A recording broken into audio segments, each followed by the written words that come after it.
कभी सोचा है अगर कब्र में दबी आत्माएं एक साथ जाग उठे तो क्या होगा। गांव नरहरी के पास एक पुराना वीरान और भूतिया कब्रिस्तान था जहां कोई सूरज ढलने के बाद झांकने की भी हिम्मत नहीं करता था। कहते हैं वहां एक अघोरी साधना करता था, लेकिन यह कोई साधारण साधना नहीं थी। वह मरे हुए इंसानों की आत्माओं को जिंदा करता, उनकी पीड़ा को अपने मंत्रों में बांधकर शक्ति प्राप्त करता। उस अघोरी की आंखें काली थी, लेकिन जब वह मंत्र पढ़ता तो उसमें खून जैसे लाल रंग चमकने लगता था। कब्रिस्तान की जमीन अक्सर हिलती महसूस होती, जैसे कोई भीतर से बाहर निकलने की कोशिश कर रहा हो। एक दुर्भाग्यपूर्ण रात, अमावस की सबसे काली रात थी। अघोरी ने इस बार एक अजीब प्रयोग करने की ठानी। उसने सब पुनर्जागरण तंत्र का उच्चारण किया, लेकिन वो भूल गया था कि यह तंत्र सिर्फ आत्माओं को बुलाने का नहीं, पूरे शरीर को उठाने का था। मंत्र गलत पढ़ा गया और फिर जमीन कांप उठी।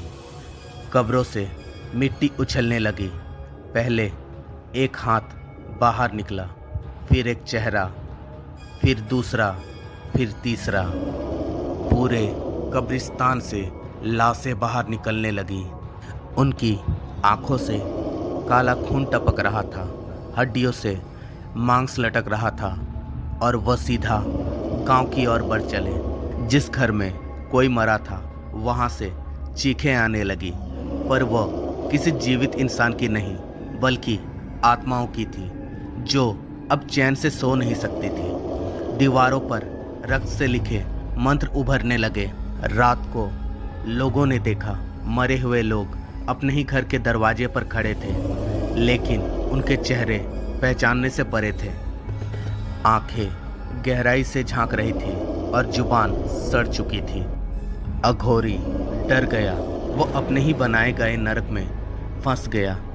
उसने भागने की कोशिश की, लेकिन मुर्दों की एक लाश ने उसका गला पकड़ लिया और धीरे धीरे उसकी आत्मा को खींचकर अंदर ले गई।